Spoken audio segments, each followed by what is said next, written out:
बोला. मी विलास नप्पू टेकडे राहणार यावर. आज मी या मंदिराचा अध्यक्ष असून आज 25 वर्ष झाले या मंदिराचा मी अध्यक्ष आहे. आणि हे मंदिर आमच्या पूर्वजांपासून 1966 मध्ये आमच्या पूर्वजांनी बांधलेलं आहे. आणि त्याचा जीर्णोद्धार मी 2002 मध्ये मी याचा जीर्णोद्धार केला आहे. आणि तेव्हापासून आजपर्यंत सप्त्या, अखंड नाम हरिनाम सप्त्या आणि नवरात्र, काही उत्सव सर्व हिंदू मिळून हिंदू धर्माचे सर्व समाज घेऊन इथं पूजेले अर्चेले सर्व हिंदू समाज येतो. आणि सर्वांच्या सहकार्याने आजपर्यंत 25 वर्ष झाले सप्त्या, नवरात्र, काही धार्मिक कामं हे सर्व आजपर्यंत आम्ही राबवून राहिलेले आहे. याला सर्व धर्मांचा व सर्व हिंदू समाजाचा आम्हाला सपोर्ट आहे आणि सर्वांचा सहकार्यसुद्धा आहे आम्हाला. काही लोक मान मानतात आणि त्या मानाचं जे त्यांना फळ भेटतं त्याच्यापासून ते नवस फेड्या करतात आणि नवससुद्धा फेडला जातो त्यांचा. आणि त्यांचं सर्व मनोकामना पूर्ण होते. देवीची रक्षा जरी नेवली आणि त्यांच्या जर आधाराला लावलं तर त्यांचं मनोकामनासुद्धा पूर्ण होते.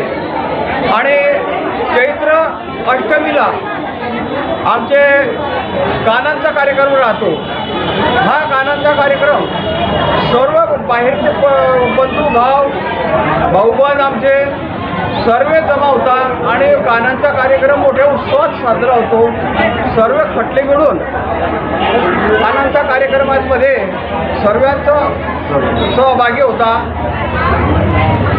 आणि ज्यांना ज्यांना काही इतर समाजसुद्धा जिथं मान मानायला येतो, लग्न कार्याचं असलं ते लग्न कार्याचं मानायला येतात. तर आजपर्यंत आता कोणीही देवी मातेनं असं पाठवलं नाही आहे की खाली हात पाठवलं नाही आहे. देवी मातेनं सर्व त्यांना भरून दिलेलं आहे आणि त्यांचा हात खाली दिलेला नाही आहे.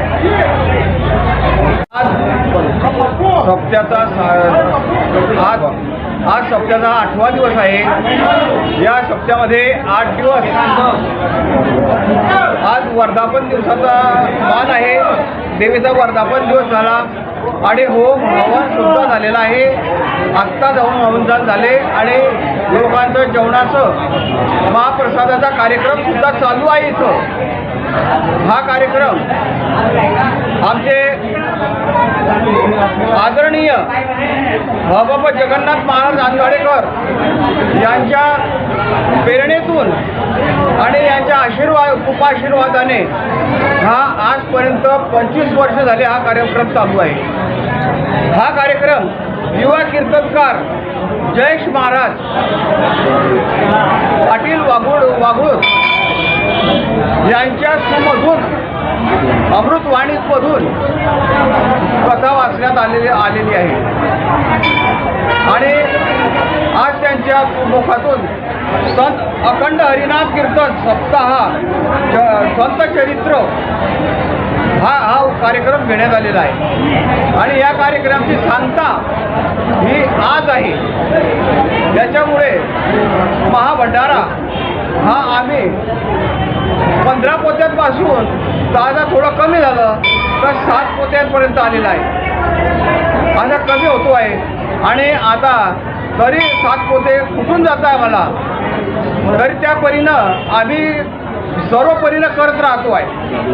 जागेच्या अभावे भंडारे कमी होत आहे आणि जेवणाची व्यवस्था जी आहे ते थोडीशी अडचणीची आहे. म्हणून आम्ही हायवेवर करतो, रस्त्यावर करतो आणि जागा थोडीशी अडचणीची आहे. त्याच्यामुळे थोडासा जागेमुळे आम्हाला प्रॉब्लेम येतो आहे.